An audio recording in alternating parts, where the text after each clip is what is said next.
A 주식회사는 제조업을 영위하는 법인이다. 단기에 제조 활동을 위해서 차량 운반구를 구입하면서 대금은 2년 후에 지급하기로 하였다. 단기 부채 계정으로 계상될 금액은 얼마인가? 자, 차량을 구입하면 이쪽에 차변에 차량이 오겠죠. 원래 같으면 대금을 구입하기 때문에 대변에 현금이 나가야 되지만 2년 후에 돈을 준다는 거 아니겠습니까? 아이고, 내가 지금 돈을 못 줬네. 재화를 사면서 돈을 못 줬네. 뭐라고 그래요? 미지급금이라고 합니다. 근데 2년 후에 지급하기 때문에 1년이 넘잖아요. 그래서 앞에 뭐가 붙어요? 장기 미지급금이 붙습니다. 혹은 내가 만약에 재고를 살 수도 있어요. 재고 자산을.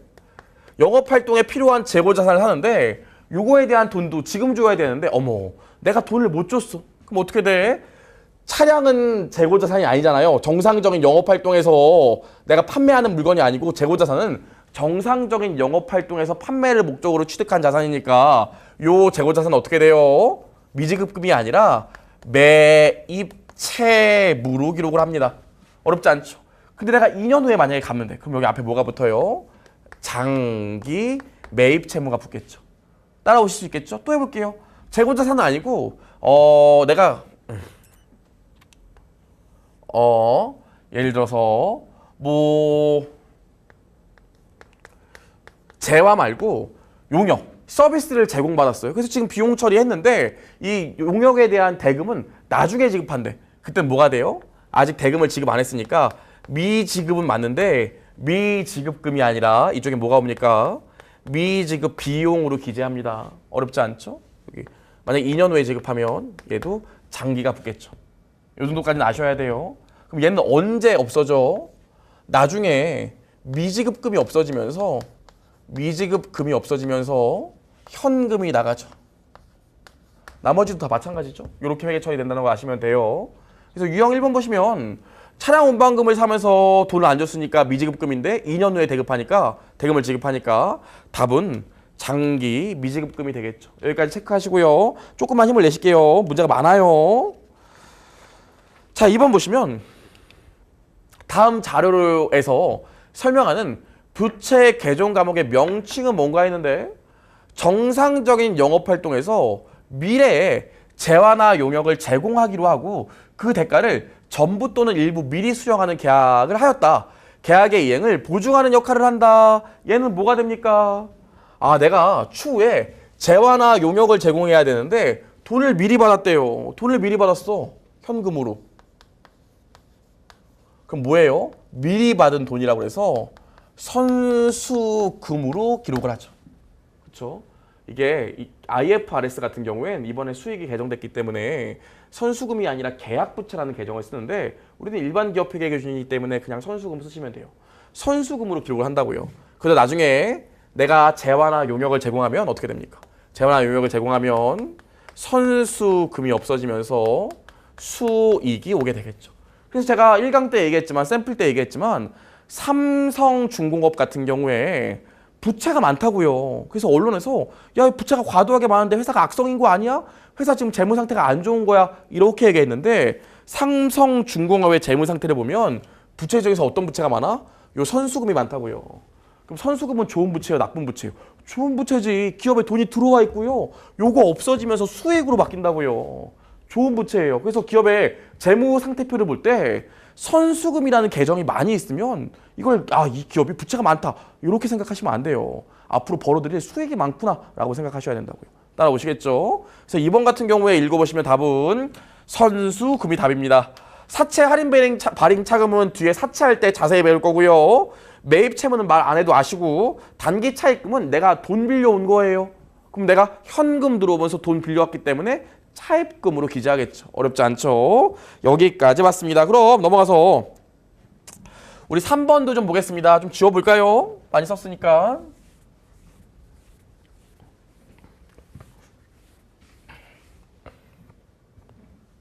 (3번) 보시면 제조업을 영위하는 A사는 정상적인 영업 과정에서 판매를 목적으로 상품을 구매하고 대금은 2년 후에 지급하기로 하였다. 장부의 일을 무엇으로 기재할 것인가 나와 있어요. 정상적인 영업 과정에서 판매를 목적으로 한대. 그럼 미지급금이 아니라 뭐가 됩니까? 그렇죠. 매입채무가 된다고요. 따라오실 수 있겠죠? 근데 2년 후에 지급하니까 답은 장기성 매입 채무 혹은 장기 매입 채무가 답입니다. 어렵지 않죠? 여러분 외상이라는 개정은 없어요. 좋아요. 여기까지 했고요. 우리 그 다음 문제도 풀어볼게요. 문제가 많아요. 4번. 제가 이 말씀드리고 싶은 게 뭐냐면 저희 신용분석사 응시인원 어떠신 것 같아요? 응시인원 되게 많아요, 여러분. 저희 신용분석사가 1년에 3번 시험 보는데 시험장이 여러 군데 있거든요. 근데 한 시험장마다 거의 뭐 한 1000명 가깝게 시험 보시는 것 같아요. 저희 시험분석사 시험 보시는 분들이 1년에 한 5000명은 훌쩍 넘는 것 같아요. 갑자기 많아졌거든요. 원래 한 몇 년 전까지만 해도 응시 인원이 그렇게 많지 않은 시험이었습니다. 응시 인원이 늘어나면 어떻게 될까요? 돈을 많이 버나요? 그렇죠. 그것도 있지만 응시 인원이 많아지면 문제 난이도가 올라가요. 그래서 예전 같은 경우에는 1번, 2번, 3번처럼 문제가 나왔는데 최근에 기출문제 유형을 보면 4번, 5번 같은 유형이 훨씬 더 많습니다. 그래서 4번부터 좀 집중해서 보셔야 돼. 자, 보시죠. 다음 B사는 아래 거래에서 X1년도 재무상태표에 공시되지 않는 계정 과목은 뭔가 물어봤어요. 한번 보시죠. X1년 7월 1일 날 대금을 지급하기 위해 금융기관에 1억 원을 차입하였고 원금과 이자는 X2년 6월 31일 날 일괄 지급하기로 하였대요. 그럼 돈을 빌렸네. 그럼 같은 경우엔 돈을 빌렸기 때문에 현금이 들어오고요. 어떻게 돼? 대금은 X2년 6월 31일 날 지급하기로 했기 때문에 갚기로 했기 때문에 뭔 아니에요? 그렇지. 장기 차입금은 아니라고. 그래서 그냥 뭐라고 쓰면 돼요? 차입금. 만약에 좀 더 세밀하게 한다면 단기 차입금이라고 쓰면 되겠죠. 자, 여기까지 했는데 여러분이 진짜 모르시는 게 하나 있어. 얘기를 해볼게요. 자, 내가 7월 1일 날 돈 빌렸어. 6월 30일 날 갚기로 했대요. 12월 31일이야. 내가 1000원 빌렸어요. 이자율이 10%라서 돈 갚을 때 1000원 갚는 게 아니라 1100원 갚아야 된대. 어렵지 않죠? 그럼 요때는 어떤 회계 처리해? 요때 현금 1000원 들어오면서 단기 차입금 1000원 쓰면 되는데 요게 회계 처리는 아시는데 여기 시점에 회계 처리 할 거 있습니까? 없습니까? 회계 처리 할 거 있어요? 없어요? 있다고요. 여러분들 기본적으로 우리가 12월 31일자로 재무제표, 재무상태표와 손익계산서를 만들어야 되기 때문에 발생된 손익 등에 대해서는 기재를 해줘야 된다고요. 그럼 이 이자는 6월 31일 날 1년치 이자 100원을 지급받지만 실제로 이자 비용은 어때요? 이자는 요때부터 계속 생기고 있다고요, 이자가. 여러분 금융기관 다니시니까 저보다 더 잘 아시잖아요. 그래서 실제로 12월 31일 날 1년 동안 100원의 이자가 발생되는데 6개월 동안 이미 50원의 이자가 발생됐기 때문에 12월 30일 날 이자 비용으로 50원 기재한 다음에 이자 비용은 나왔는데 내가 아직 이자를 지급하진 않았잖아요. 그래서 뭐라고? 미지급 비용 혹은 미지급 이자로 50원 기재하는 회계 처리를 해줘야 합니다. 그러고 나서 어떻게 돼?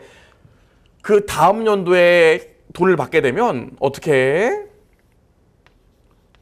이자를 지급하게 되면 이자만 볼게요. 이자만 원금 말고 이자 100원 현금 나가면서 이자 비용으로 100원을 기재하는 게 아니라 50원만 기재한다고요. 그리고 어떻게 해? 12월 30일 날 잡아놨던 미지급 비용 50원을 상쇄시키는 회계 처리를 해주죠. 어렵지 않죠? 이거 꼭 아셔야 돼요. 요즘 제일 핫한 문제예요. 신용분석사에서.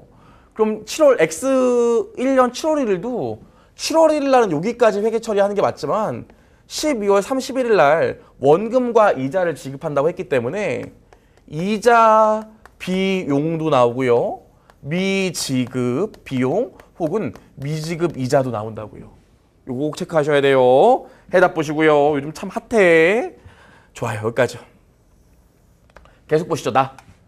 X1년 7월 1일에 원재료를 원활히 확보하기 위해서 거래처에 선지급으로 1억 원을 지급하였대. 와, 이거 쉽다. 나 같은 경우엔 7월 1일 날 거래처에 1억을 먼저 지급했대요. 그럼 현금 1억이 빠지면서 돈을 미리 지급했어. 그리고 나서 재화를 받기로 했대요. 그럼 뭐예요? 저번 시간에 했는데. 그치, 선급금. 내가 용역을 제공받기로 했으면 선급 비용이요. 그럼 여기 뭐가 옵니까? 원재료로 확보하기로 했으니까 선급금이 오겠죠. 아이, 회계원리 내용은 지금 이것만 시험에 나오는데 이것도 어렵다고 하시면 안 돼. 저번 시간에 웨딩 플래너 얘기했잖아요. 그쵸? 여기까지. 그리고 나서 물품은 X인년 2월 5일 날 지급하기로 했으니까 얘는 별도의 회계 처리가 있어요, 없어요?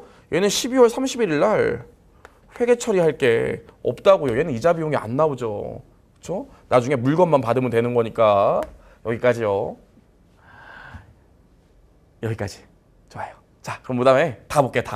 다.